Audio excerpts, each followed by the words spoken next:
Graças a Deus, irmãos. Vamos abrir nossas Bíblias no Salmo de número 136. Salmo 136.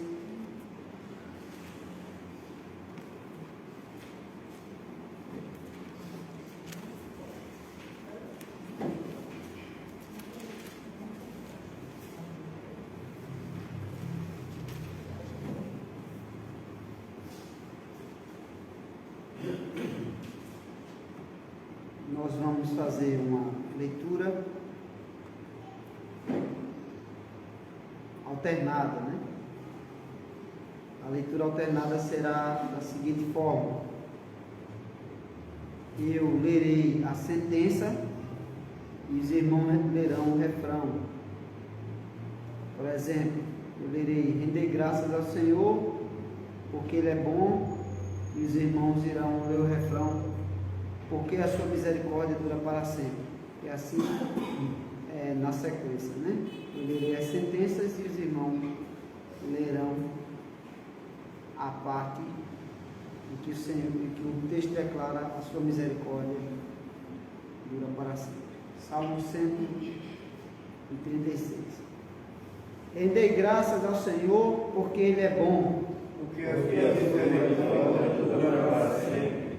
Rendei graças ao Deus dos deuses, porque a sua misericórdia dura para sempre.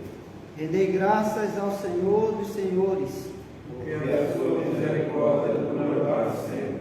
ao único que opera grandes maravilhas, porque a sua misericórdia dura para sempre.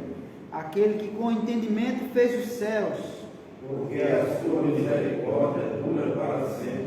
aquele que estendeu a terra sobre as águas, porque a sua misericórdia dura para sempre. aquele que fez os grandes luminares, porque a sua misericórdia dura para sempre. o sol para presidir o dia, porque a sua misericórdia dura para sempre. a lua e as estrelas para presidirem a noite, porque a sua misericórdia dura para sempre. aquele que feriu o Egito nos seus primogênitos, porque a sua misericórdia dura para sempre. e tirou a Israel do meio deles, porque a sua misericórdia dura para sempre. com mão poderosa e braço estendido, porque a sua misericórdia dura para sempre.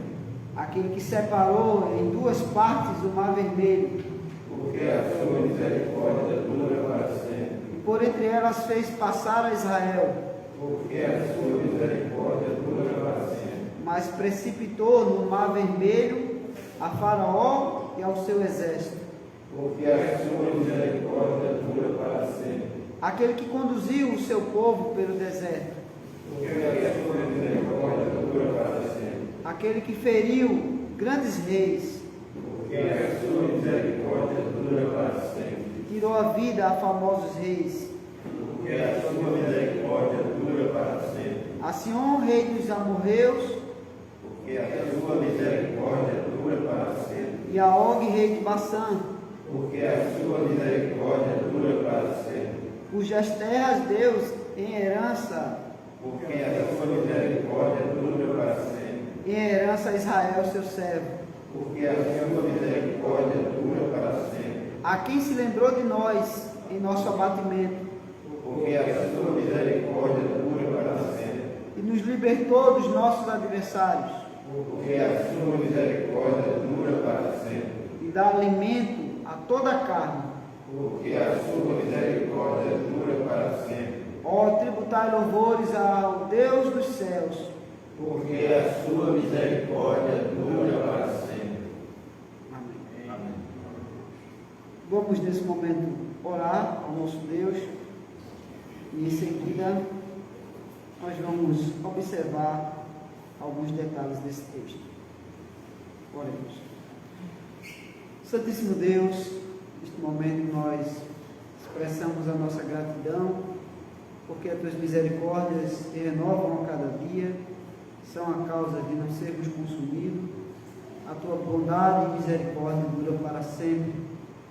E agradecemos a Deus porque geração após geração o Senhor tem sido misericordioso. dar-nos a Tua graça nesse momento, para compreendermos a palavra que acabamos de ler, lembrando assim os Teus maravilhosos feitos sobre o Teu povo, dar-nos a Tua graça nesse momento, em Cristo Jesus. Amém. Amém. Bem, irmãos,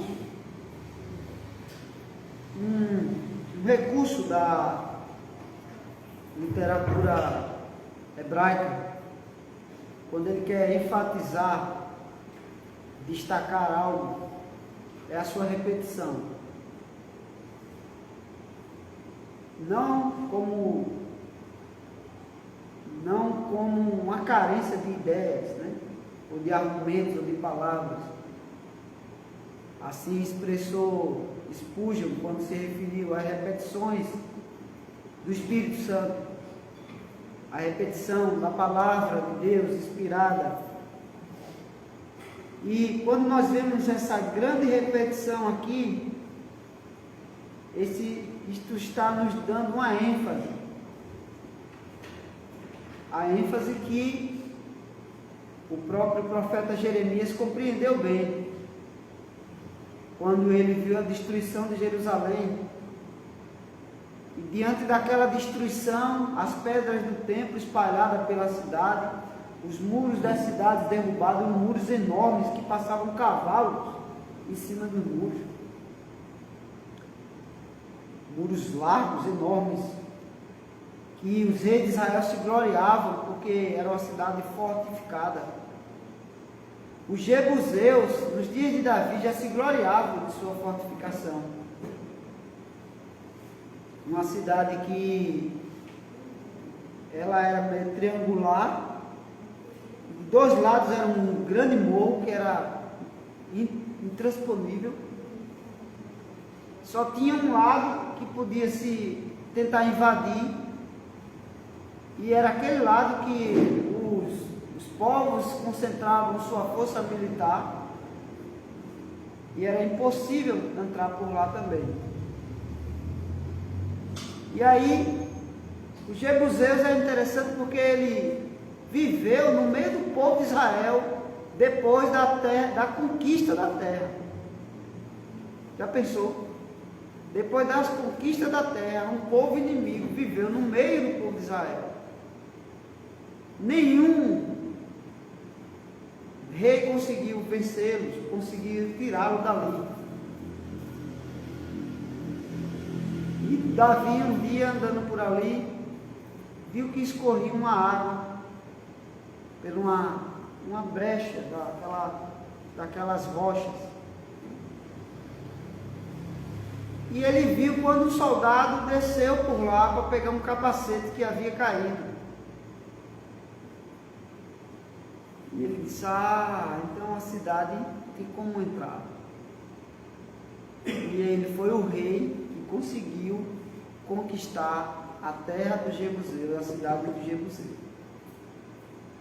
Pegou os soldados dormindo, porque não tinham por que ficar acordado naquela cidade fortificada. E o que foi que Davi fez?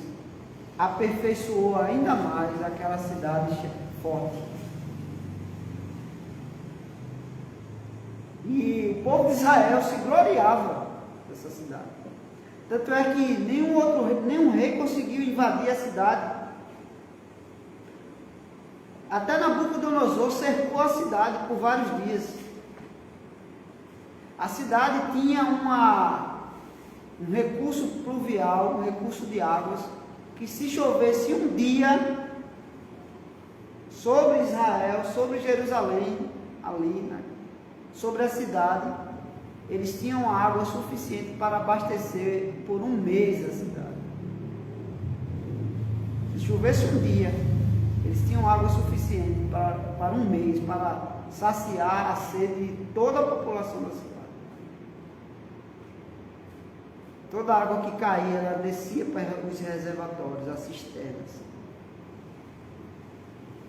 E aí o que foi que Deus fez? Deus, irado com o seu povo, cumpriu a sua promessa feita nos dias de Salomão, não foi? Cerrou os céus de maneira que não chovesse. E como foi que o povo foi vencido? tiveram que abrir as portas e se entregar. E aí os muros foram destruídos, as portas queimadas, as cidades incendiadas, por causa que Deus entregou o seu povo na mão dos inimigos. E aí Jeremias, vendo tudo aquilo, disse assim: quero trazer à memória o que me pode dar esperança. E o que é que ele queria trazer à memória? Exatamente isto: as misericórdias do Senhor são a causa de não sermos consumidos. Elas se renovam a cada dia. Ela dura para sempre. É esta a ênfase do Salmo. E esse Salmo, por ser um Salmo didático, ele vai relembrar exatamente os feitos do Senhor. Continuando o que foi dito no Salmo 135, quando ele já lembra que os primogênitos do Egito foram feridos. Versículo 8 vai dizer: Deus enviou sinais, julgou os deuses daquela região. Veja aí, você vai ver o que o texto vai dizer no Salmo 135. Ele está acima de todos os deuses. O Salmo 136 vai repetir isto. Ele é quem manda a chuva, ele fez os céus e a terra. Versículo 6. Ele feriu os primogênitos do Egito. Versículo 8. Versículo 9. Vai dizer que no meio do Egito o Senhor operou grandes sinais e prodígios contra Faraó e os seus cavaleiros. Depois que eles saíram do Egito, o Senhor continuou com o seu povo no deserto. Nos dias de Josué, ele feriu a Sion, rei dos amorreus, a Og, rei de Bassã, e a todos os reinos de Canaã. Ele está acima de todos os deuses, vai dizer o texto. E aí, depois que ele lembra tudo isso, ele no versículo 20 ele diz: casa de Levi, bendizei ao Senhor. Vós que temeis ao Senhor, bendizei ao Senhor. Desde Sião, bendito seja o Senhor, que habita em Jerusalém. Aleluia. E aí o Salmo 136 ele começa repetindo de novo: rendei graças ao Senhor, porque Ele é bom. Interessante que este salmo, às vezes era tido como um único salmo. Ele não tem título que separe um salmo do outro. No versículo, você não vê esse títulozinho aqui. Veja o Salmo 134 aí. Tem aqui: convocação ao culto vespertino.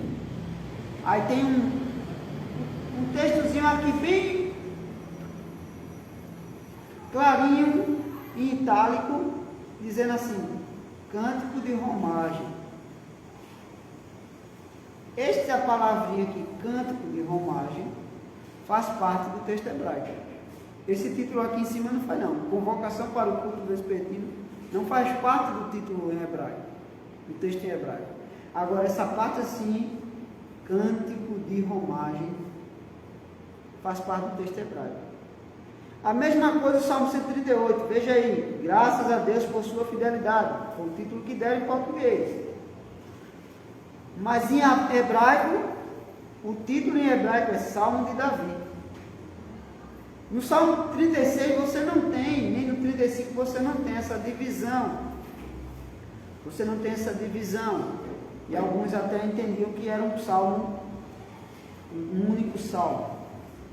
Mas aí você tem a expressão: rendei graças ao Senhor, porque Ele é bom. Primeiro ele já disse porque nós devemos dar graças ao Senhor. Ele vai dizer porque Ele é bom. Ele já deu o primeiro motivo. Lembrando que disse o Salmo 35, rendei graças ao Senhor porque Ele fez tudo aquilo porque Ele é bom. Porque nós somos maus, e se dependesse da nossa maldade, Deus poderia nos tratar apenas com justiça, e mesmo assim Ele já seria bom, justamente bom, no que faz, em julgar e punir o seu povo, em julgar e punir os malfeitores. Mas esse render graças é aquilo que a gente às vezes chama de ações de graça, né? Ações de graças. A palavra tem o sentido de dar graças, de louvar, de agradecer. Quando nós confessamos os nossos pecados, nós agradecemos porque o Senhor nos perdoa os pecados. E o verbo está no refil, e é um imperativo. Não é apenas um convite, não é apenas um conselho, é uma ordem. Deus ordena que nos acheguemos para dar graças a Ele. Então, vir ao culto, dar graças a Deus, é uma ordem, não é simplesmente uma opção de um aniversariante. O aniversariante, ele faz uma festa de aniversário se ele quiser. Ele faz um culto de ação de graça pelo seu aniversário se ele quiser. Aqui não, aqui é uma ordem, um chamado, uma convocação do Senhor, um mandamento do Senhor. Deus manda que lhe dê graças. E o refil é um causativo, significa que nós, quando compreendemos a bondade do Senhor, quando compreendemos que Deus é bom, o que isso causa em nós? Ações de graças. Quando nós compreendemos que Deus é bom, o que isso causa em nós? Qual o efeito disso em nós? Ações de graça. Nem precisaria de uma ordem, porque isso é uma causa. O refil é um causativo. Qual a causa de darmos graças ao Senhor? A causa é porque Ele é bom. É o efeito do porque Ele é bom.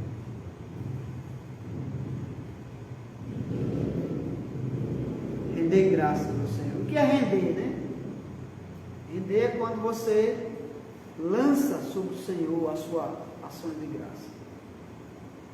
Por isso que quando alguém se rende, ele se lança aos pés de quem ele se rende. Ele se inclina aos pés de quem ele se rende.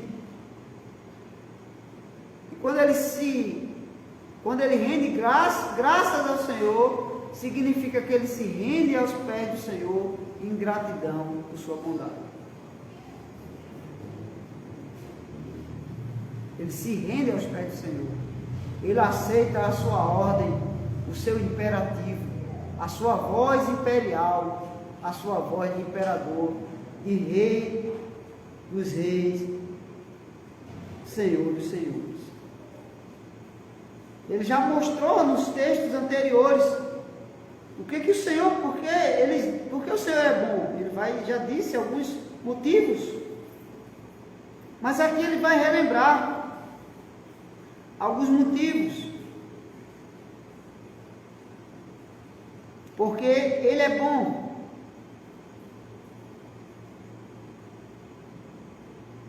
No Salmo 135, versículo 13, ele diz: louvai ao Senhor, porque o Senhor é bom. Cantai louvores ao Senhor, porque Ele é agradável. Então, é agradável e bom render graças ao Senhor. Irmãos, numa ação de graça, o que é que a gente está fazendo numa ação de graça? A gente está triste. A gente presta ações de graça porque a gente está triste. Ações de graça é quando a gente está triste? Não. Ações de graça são manifestações de gratidão, porque a gente está feliz.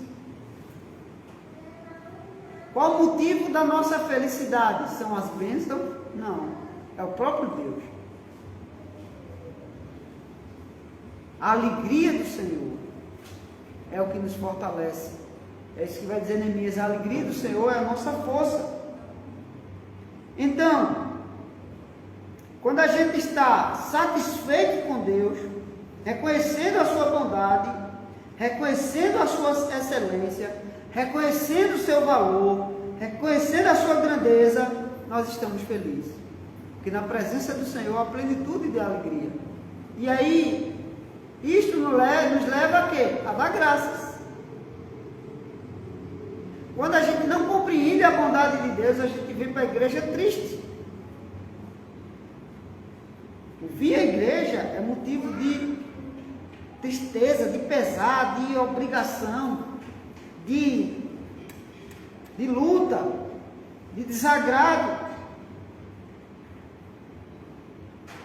Mas o sentido também de que render graças ao Senhor porque Ele é bom, é correto. Prestar graças ao Senhor nos traz bem-estar, nos traz felicidade, nos traz satisfação, nos é benéfico. Deus nos é benéfico. Deus nos traz felicidade, Deus nos dá bem-estar, Deus nos dá paz, Deus nos dá desfrutar do melhor dessa terra. E o melhor dessa terra não são as coisas.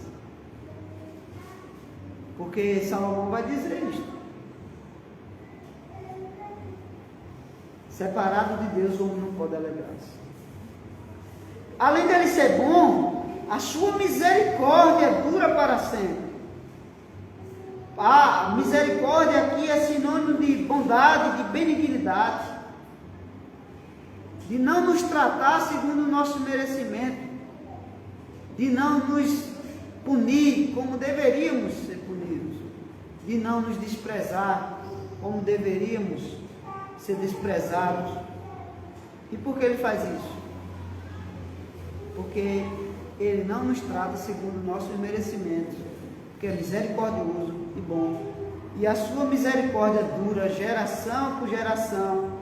A palavra para sempre tem um sentido também de a sua misericórdia dura de forma longa, de forma eterna, ou de forma contínua, dia após dia. E aí ele vai dizer: render graças a Deus, ao Deus dos deuses, render graças ao Deus dos deuses. Porque a misericórdia desse Deus, o único e verdadeiro, dura para sempre. Render graças ao Senhor dos senhores, porque a sua misericórdia dura para sempre. Ao único, ele vai dizer o versículo 4, ao único que opera grandes maravilhas, como ele fez no Egito.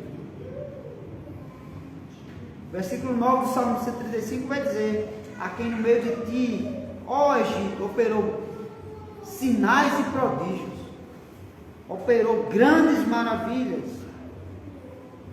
Ao único que opera grandes maravilhas. E operar aqui tem um sentido de ao único que realiza, ao único que produz grandes maravilhas.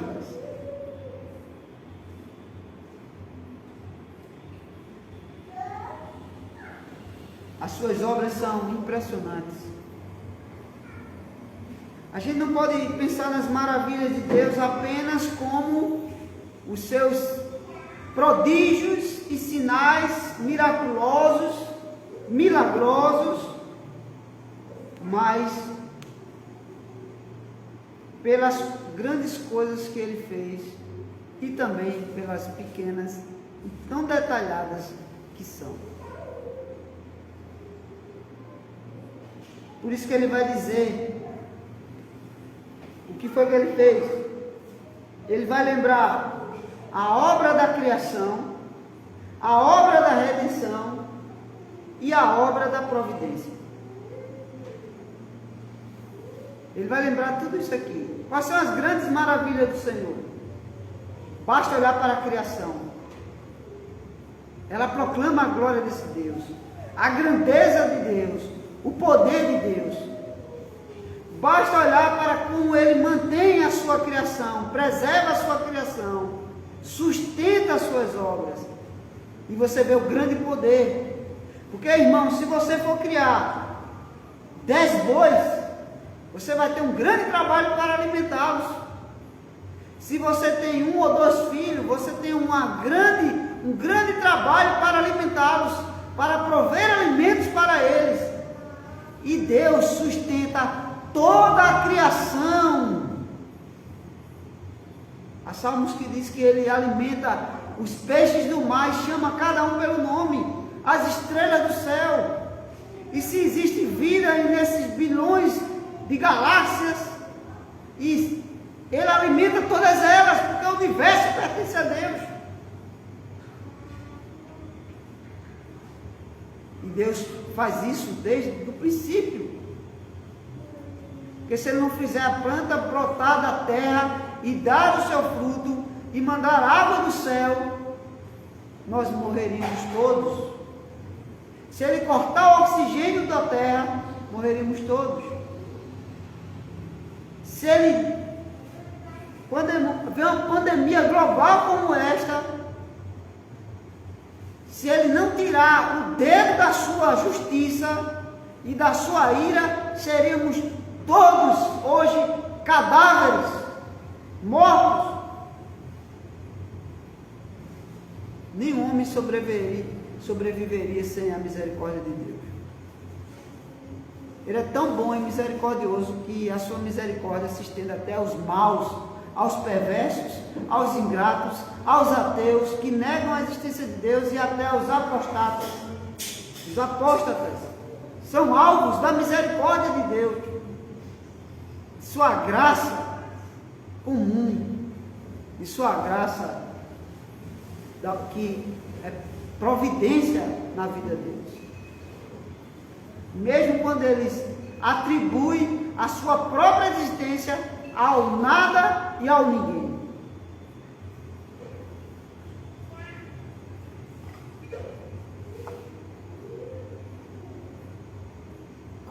É uma loucura dizer, né? Todo esse universo perfeito foi criado do nada. Eu devo a minha existência ao nada. O nada criou todas as coisas. Só para dizer que não há um Deus. Insensato no seu coração diz não há Deus. É muito mais louco, é uma loucura maior do que a loucura da fé, do que a loucura do Evangelho e da palavra de Deus, que diz que todas as coisas vêm de Deus. Mas uma partícula surgiu no espaço e ela explodiu. O que causou a explosão dessa partícula? Quem criou essa partícula? Ela autocriou-se. E então os homens fazem umas loucuras, tornam nulos seus próprios raciocínios, guerreando contra a sua própria alma para negar a existência de Deus. Imagine que um caminhão desgovernado, cheio de trigo, e o outro cheio de ovos, e eles desgovernados batem, explodem, e caem os bolos prontos, e doces e confeitos, e uma festa de aniversário completa. Mesmo que isso acontecesse, alguém desgovernou, alguém fez os caminhões. Alguém botou ele em deslocamento.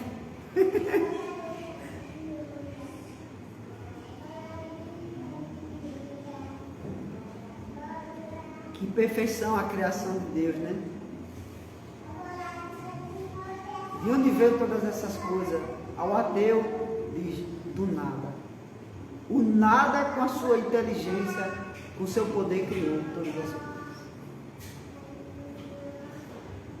Mas a Escritura, a palavra de Deus, não pretende provar a existência de Deus pelo simples fato de afirmar que Ele existe. Precisa provar, somente afirmar. Gênesis vai logo dizer: no princípio, na origem de tudo, na gênese das coisas, no princípio criou Deus todas as coisas.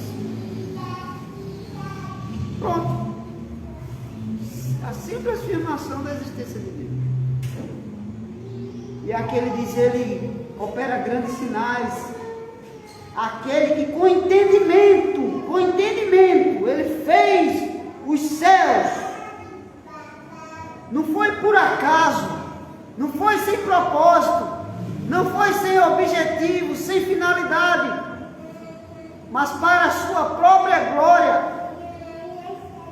com entendimento, com compreensão de cada detalhe, com a inteligência, com a habilidade de sua inteligência e de seu poder. Ele fez os céus. Por que Ele fez os céus? O Salmo diz: porque a sua misericórdia dura para sempre.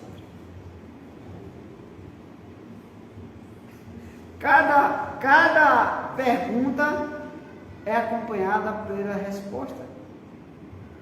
Cada afirmação é acompanhada pela resposta. Mas por quê? Para quê? Com que propósito? Revelar a sua misericórdia, a sua bondade.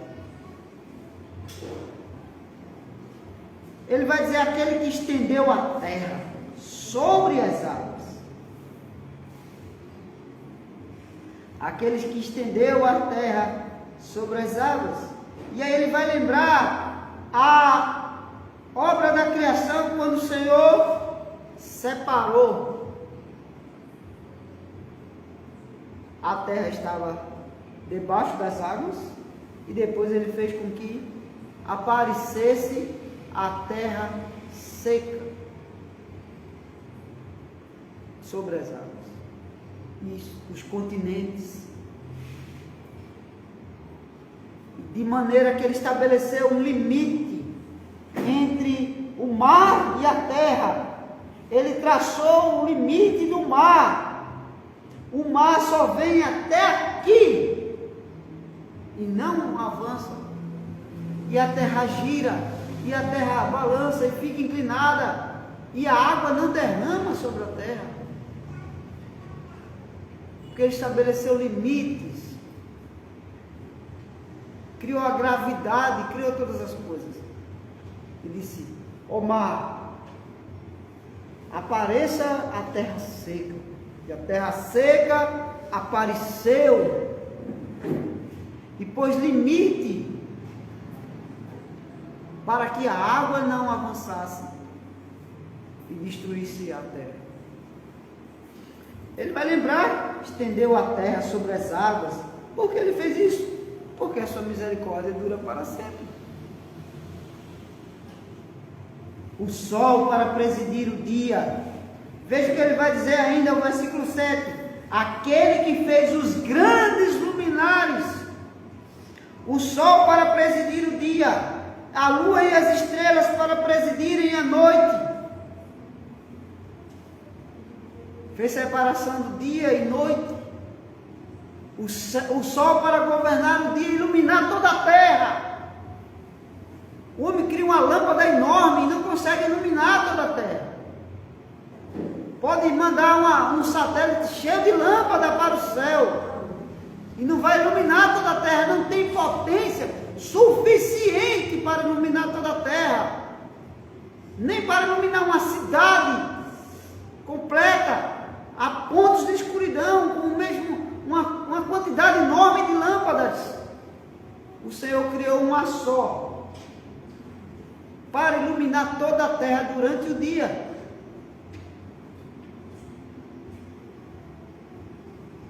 e a lua, sem brilho próprio, para refletir a luz desse luminar.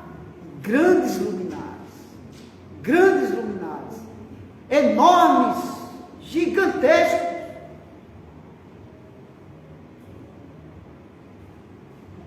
Se você pesquisar na internet o tamanho do Sol comparado à Terra, e o tamanho do Sol comparado a outras estrelas maiores ainda do que ele, Deus criou os grandes luminares. Quando a gente olha, a gente viaja de avião, irmão. Imagine quem sai do planeta Terra, né? Uma nave espacial, no ônibus espacial. Imagine, tem gente que não acredita que o homem saiu da Terra, né? Quem tiver muito dinheiro, daqui uns dias vai poder fazer um turismo espacial e ver se é verdade mesmo ou não, né? Mas quando a gente voa de avião, a gente olha lá de cima, de dia e de noite, de dia ou de noite, ou ambos horários, a gente vê aqueles carrinhos pequenininho de nada lá embaixo, os faróis pequenininhos de longe lá embaixo, aquele amontoado de lâmpada, aquele amontoado de concreto pequenininhos, menores do que uma maquete, menores do que um brinquedo de criança. E lá embaixo estão os homens andando para lá e para cá nas suas atividades, dirigindo seus carros, dirigindo suas empresas, governando seus lares, pensando que são alguma coisa na terra.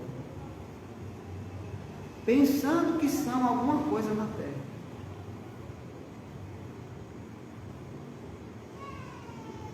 Aí nós vemos o quão vã é o orgulho do homem. Ele é uma molécula de poeira cheia de ar, vazia. Se Deus soprar, tudo vai embora. Tudo vai embora se Deus soprar. Deus olha do céu, vê esse amontoado de gente sobre a terra, dependendo de sua graça, de sua bondade, de sua misericórdia.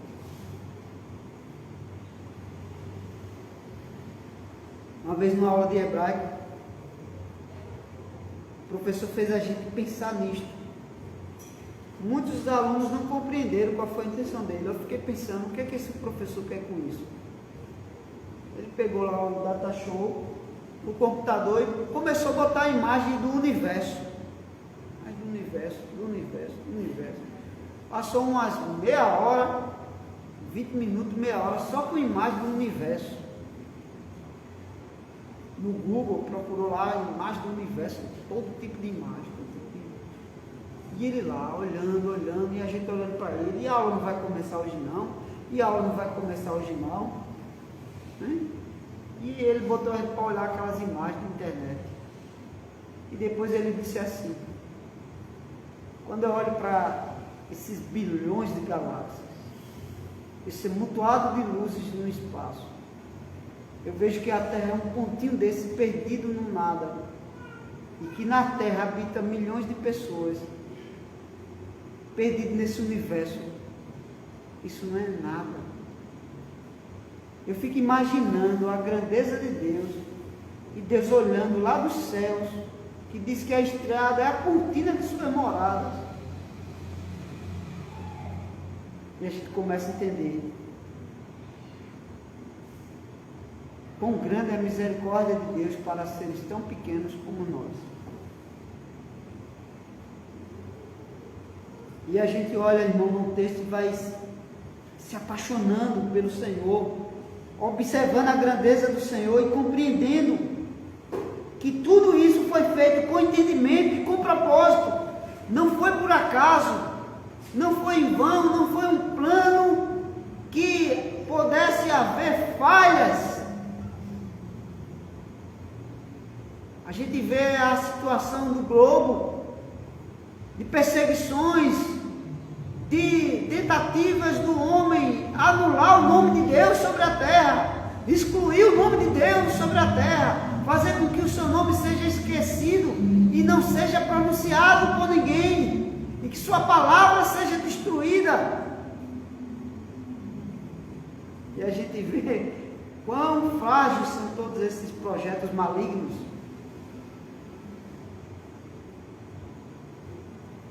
Porque a história de Israel vai mostrar isso. Quantas vezes tentaram apagar o nome de Deus da história do seu povo? Quantas nações se juntaram contra a herança, contra o Deus de Israel, contra o Deus, o Senhor da aliança, para eliminar o seu nome sobre a terra? Desde Caim, quando matou Abel, quando ele teve a ousadia de não aceitar o que Deus disse a ele, porque o seu irmão prestou culto ao Senhor e foi aceito. A sua vida era uma vida que agradava ao Senhor, porque Deus se agradou de Abel e de sua oferta. Não foi por causa de sua oferta, mas por causa de sua vida. Porque Deus disse a Caim que se ele andasse, se ele procedesse bem, ele também seria aceito. E Deus disse a ele: não faça o que você está pensando em fazer. Se procederes bem, serás aceito. Se procederes mal, o pecado será contra ti. O para ti dominá-lo. O que foi que ele fez?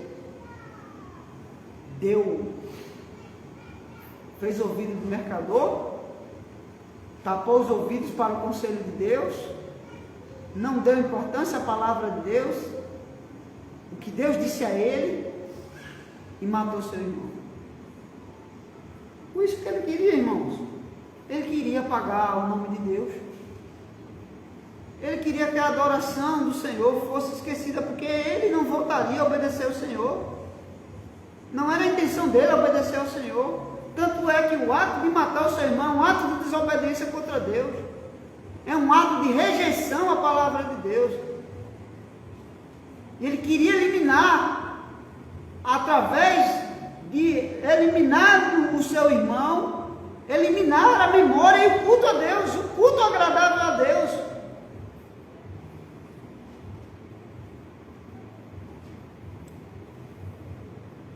Mas o Senhor preservou. E nasceu do filho de Adão e Eva, Sete, e passou a adorar o Senhor como fez Abel. Nasceu Sete em lugar do seu irmão Abel, e igual do seu filho Abel, a quem Caim matou. E ele começou a adorar o Senhor, e Caim e os seus descendentes não conseguiram destruir e eliminar o nome de Deus, nem a adoração a Deus, porque veio Enos, veio Sete, veio Enoque, veio Enos e veio Noé, da descendência deles. E Deus exterminou os homens sobre a terra e manteve a sua memória. Exterminou os homens sobre a terra que desprezavam o próprio Deus, e preservou a sua herança, o seu nome, a linhagem, o seu propósito, através da família de Noé, a quem o Senhor concedeu graça, a quem o Senhor preservou. Aí ele vai lembrar, irmãos, os feitos misericordiosos do Senhor. Ele vai dizer que Ele também é o Deus da redenção, da criação e da redenção. Por isso que o mandamento lá em Êxodo vai lembrar a criação. 6 dias trabalharás e farás as tuas obras, porque o Senhor em 6 dias criou todas as coisas, fez todas as coisas e descansou.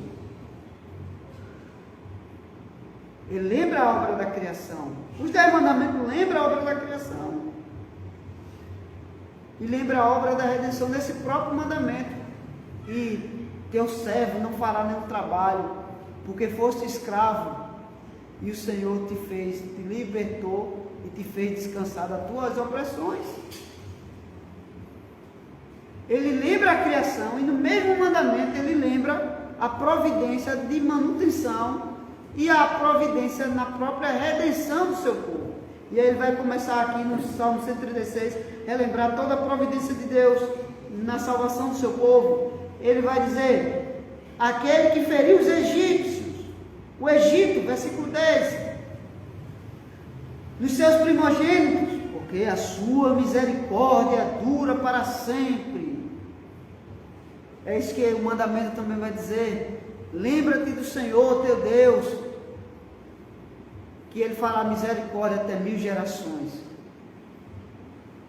Deus viu a opressão do seu povo, lembrou das promessas que Ele tinha feito a Abraão 400 anos antes.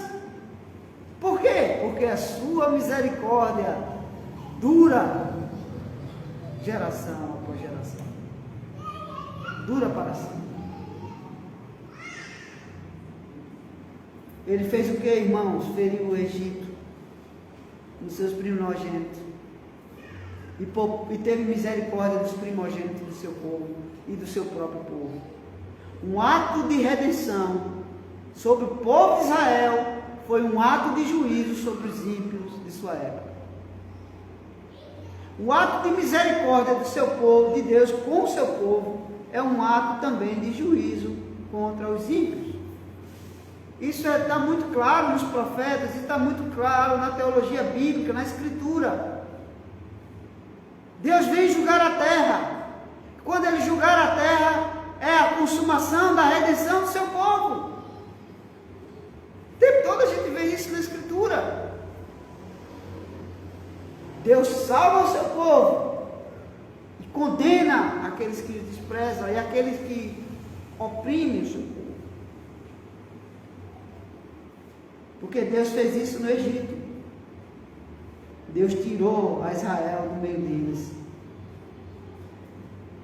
e julgou eles. Preservou Israel no meio deles e tirou Israel do meio deles. Julgou os deuses deles e julgou eles. Ele vai lembrar aqui como Ele fez isso. Por que Ele fez isso? Por causa da sua misericórdia. E como Ele fez isso? Com mão poderosa e braço estendido. Tirou, libertou da opressão de Faraó. Com braço estendido, irmãos. Com braço esticado. Mas também no meio de Israel. Mas a ideia do braço estendido é interessante. Porque a palavra ela tem um sentido às vezes de... É como se o Senhor se inclinasse para pegar o seu povo. Diferente daquela imagem, daquela pintura que tem um rachão até no meio, né? De um Deus sentado assim, com a mão assim. Sem a preocupação de salvar o homem. Enquanto o homem está se esticando.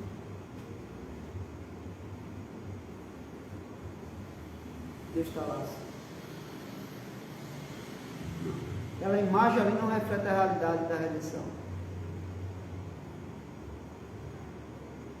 Deus se estica. Deus, o braço vai lá e tira-o. E puxa-o. Tira ele das trevas. É como você vê um resgatador em filmes de resgate ou cenas de resgate, como é que é? Como é que ele entra aí para tirar a vítima que está presa no cativeiro? Como é que ele faz? O Evangelho vai dizer que Jesus vem e amarra o valente. Como é que ele faz? Ele entra e ele puxa a vítima e coloca atrás de si e leva em segurança e tira ela dali, rápido, com força, com eficácia, com ação.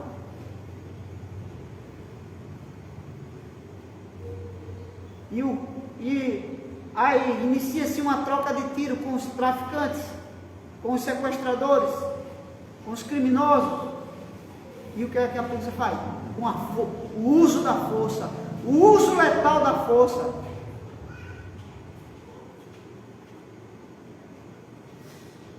Se uma tropa bem treinada consegue fazer uma uma atividade dessa, imagine Deus. Imagine Deus. Que para Ele não há resistência. Que pode resistir a Deus, a sua mão. Faraó se achava o homem mais poderoso da terra, o filho do Deus Sol, a estrela mais brilhante do céu. Nabucodonosor também pensou a mesma coisa. Nabucodonosor nem pensava que era filho do sol, pensava que era filho da alva, a estrela do amanhecer que media a força com o sol. Ou seja, a Babilônia media a força com o Deus, com o próprio Deus Sol. Nós temos um hino, né, que faz tempo que a gente cantou, o hino 13, que diz assim, que se nos cega o sol ardente, quando visto em seu esplendor, quem contemplará aquele que do sol é criador? O livro de Apocalipse diz que na cidade Nova Jerusalém não precisa de sol para iluminar a cidade, porque a glória do Senhor é que a ilumina. E a gente vai vendo, irmãos, a poesia hebraica dizendo: o Senhor tirou o seu povo com o braço estendido. A ideia de um braço estendido, se você vai brigar para defender sua família, aqui é um pai confrontando os outros deuses para libertar seus filhos, seu povo. Como é que a gente faz? Arregaça a manga ou tira a camisa. E o braço fica visível. Os profetas vão usar uma linguagem parecida, chamando de braço desnudo. O Senhor revelou o seu braço. A quem o Senhor revelou o seu braço. Esse braço poderoso, forte. E essa mão estendida, né? É um lema do exército, né? O exército tem um lema assim, né? Braço forte, mão amiga. Né? E nosso exército, ele é interessante, porque é um exército devotado à caridade e ao socorro de países necessitados. E com um histórico de missões de paz. Mas é um braço forte. Ninguém desafia o exército brasileiro, porque na América, depois dos Estados Unidos e Canadá, é o exército mais forte da região. Mesmo com a falta de investimento, da tentativa de sucatear o exército brasileiro nas últimas décadas, para que ele não tivesse resistência, caso os companheiros à volta viessem tentar uma investida contra a nossa nação.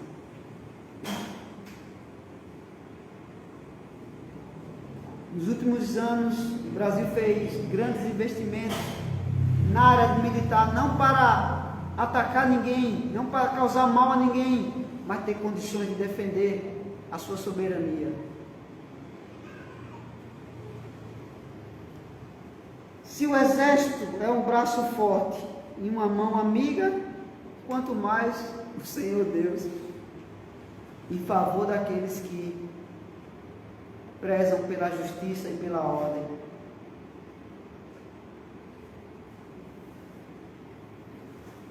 Bem, irmãos, o Senhor, a sua mão poderosa, o que ela fez? Versículo 13: aquele que separou em duas partes o mar vermelho.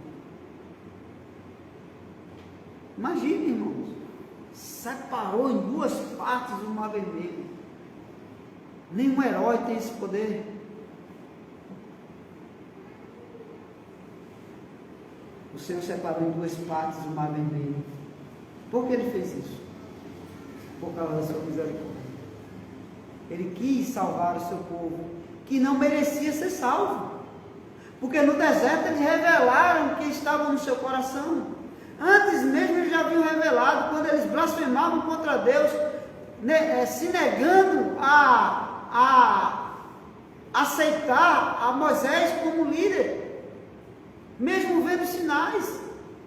Eles confrontaram Moisés, porque quando Moisés fazia o sinal, a Faraó apertava mais o povo, e eles preferiam o aperto de Faraó do que a libertação pretendida, trazida por Moisés, a mandado do Senhor Deus. Mas o Senhor fez o seu povo passar a pés enxutos. Versículo 14 vai dizer: porque a sua misericórdia dura para sempre.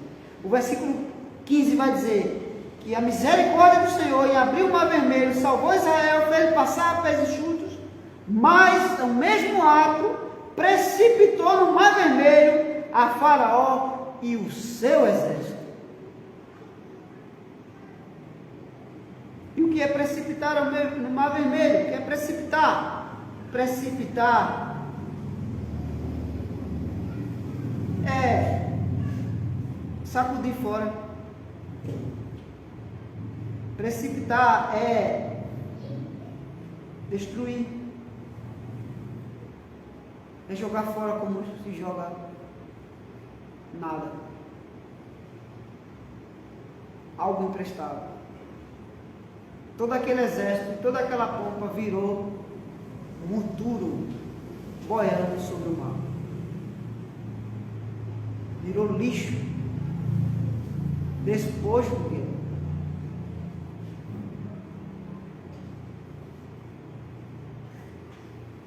O Senhor sacudiu, jogou fora. É o sentido de destruir, precipitou. Por que o Senhor fez isso? Porque Ele é mau? Porque Ele é justo? Porque Ele é justo. Mas também por quê? Porque a sua misericórdia dura para sempre. Que resposta, né? Porque o Senhor fez isso por Faraó e seu exército? Porque a sua misericórdia dura para sempre. A gente precisa repetir, relembrar que tudo Deus faz como Ele quer, por causa da sua misericórdia.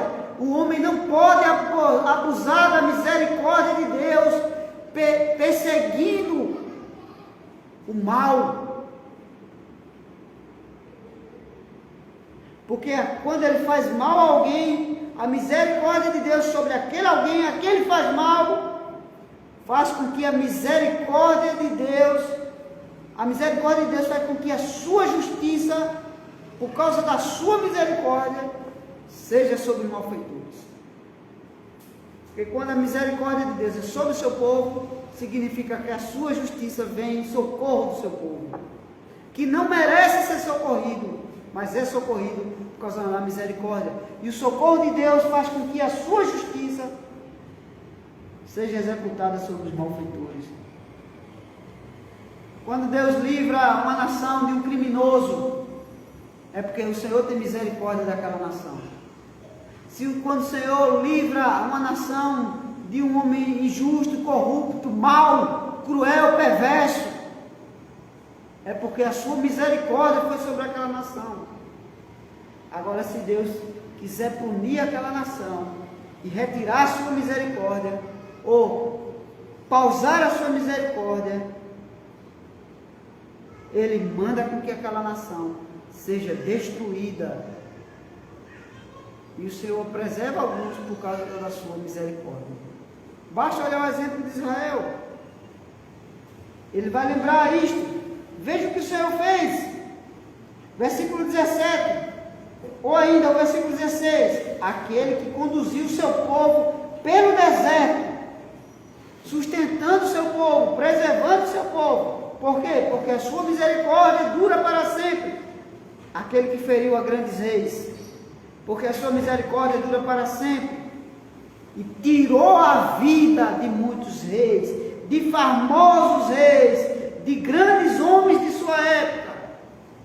Porque o Senhor tirou a vida deles, irmão. Porque a sua misericórdia dura para sempre. sua misericórdia sobre o seu povo dura para sempre. E por isso que ele julga aqueles que são contra o seu povo, são contra o seu nome, são contra o Deus de Israel. E como esses reis se tornaram famosos, não havia televisão, não havia internet, eles não eram influência para se tornar famoso pela divulgação de sua imagem. Eles eram famosos porque eles se tornaram grandes pelos seus feitos de perversidade. Eles aumentaram o seu poder bélico e se tornaram famosos sobre toda a terra, temidos. Seus nomes eram conhecidos e temidos. Lembra quando Deus fez isso com Nabucodonosor? Que ele foi humilhado e os homens vinham até ele e diziam assim: era este o homem que desbaratava as nações? Quando ele feriu o rei de Tiro, era este o homem que pelos seus comércios subjugava o mundo? É este, os ditadores do mundo. A gente já viu cenas de homens que tinham torneira de ouro, pratos, talheres de ouro, temidos pelo seu povo, serem humilhados, enforcados, mortos pela revolta popular, porque Deus entregou esses homens famosos e poderosos às mãos do seu próprio povo oprimido, e o seu povo, seus povos, os seus próprios conterrâneos, cansados de sua maldade, o mataram cruelmente e perversamente e os humilharam. Basta fazer uma pequena pesquisa de como morreram os ditadores do mundo, os homens que com perversidade construíram o seu patrimônio, morreram humilhados, envergonhados, fugindo, com medo, assustados, com medo de morrer. Vá olhar a história dos ditadores, faça uma pequena pesquisa na internet que você vai ver como morreram esses poderosos. Relatos de seus últimos momentos de vida. Homens que deixaram seus nomes registrados na história da humanidade por causa de sua grande maldade e perversidade contra o seu próprio povo e contra as nações próximas. Qual foi o fim deles, irmãos?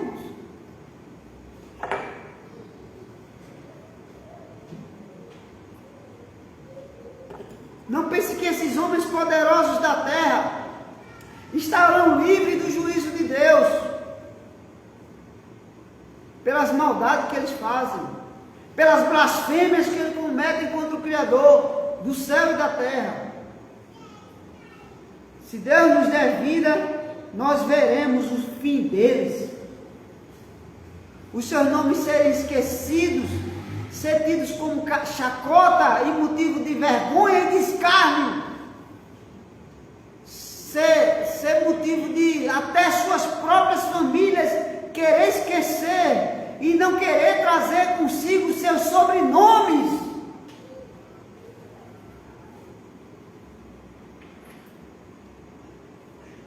Deus fez isso com poderosos reis na sua época, com famosos reis de sua época. Porque só Deus deve ser exaltado, e não o homem. Quando o homem quer se exaltar acima de Deus, basta ler o que diz os profetas Jeremias, Ezequiel, Isaías, sobre os grandes reis poderosos de sua época. Ele vai citar alguns: Seom, rei dos amorreus, Og, rei de Bassã.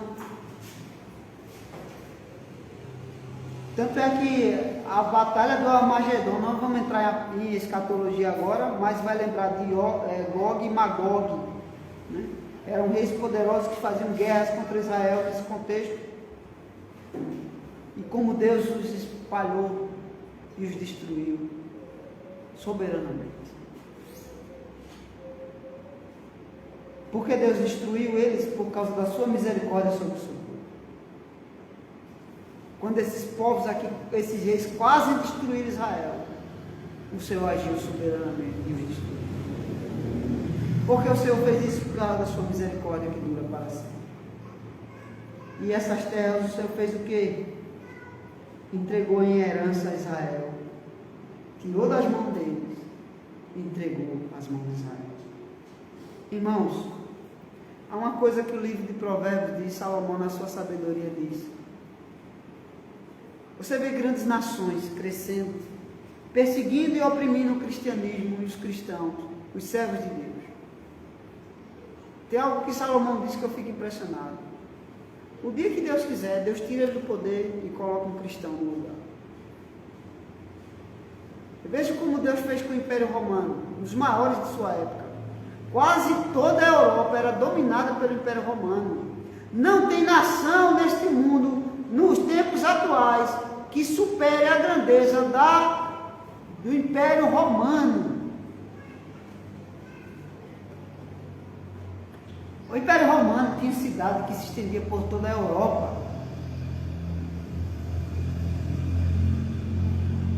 Construiu cidades que estendia-se a toda a Europa. Chegava até a Espanha, quase fronteira. Se desse tempo, talvez construísse até uma ponte para chegar à América. Sem precisar vir de navio, vir de cavalo mesmo. Se desse tempo, Paulo tinha o desejo de passar por Roma para de lá ganhar um patrocínio e ir até a Espanha. Se desse tempo, se fosse dos propósitos de Deus, Paulo tinha atravessado, tinha evangelizado os índios no Brasil. Se tivesse índio aqui naquela época.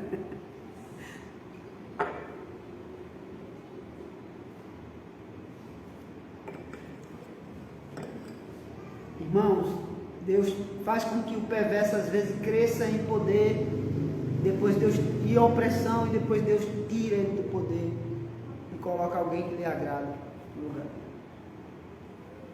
Deus fez isso até com Constantino, quando tirou os imperadores do poder, que perseguiam os cristãos, e botou Constantino como o maior imperador daquele tempo.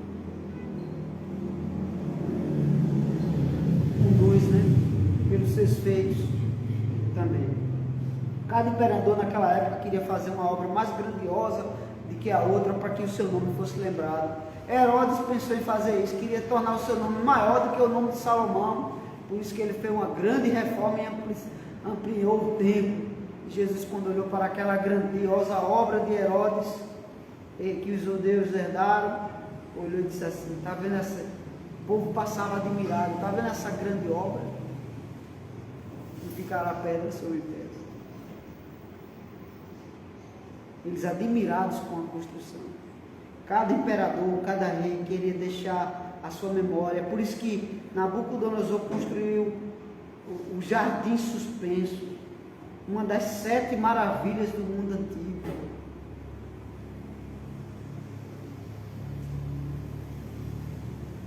Mas Deus também não faz somente isso com os homens. Ele vai dizer assim, versículo 23, lembrou de nós em nosso abatimento, porque a sua misericórdia dura para sempre, e nos libertou dos nossos adversários, porque a sua misericórdia dura para sempre. E ele faz o que, irmãos? Versículo 25, o que ele disse no início: e dá alimento a toda a carne, a toda a criação, porque a sua misericórdia dura para sempre. E aí ele vai encerrar dizendo assim: ó, tributai louvores ao Deus dos céus, porque a sua misericórdia dura para sempre. Ele termina com um imperativo no refino: tributai louvores a Deus. É a mesma coisa que tributar, é a mesma coisa que render, é a mesma coisa que dar glórias a Deus. Ó, tributai.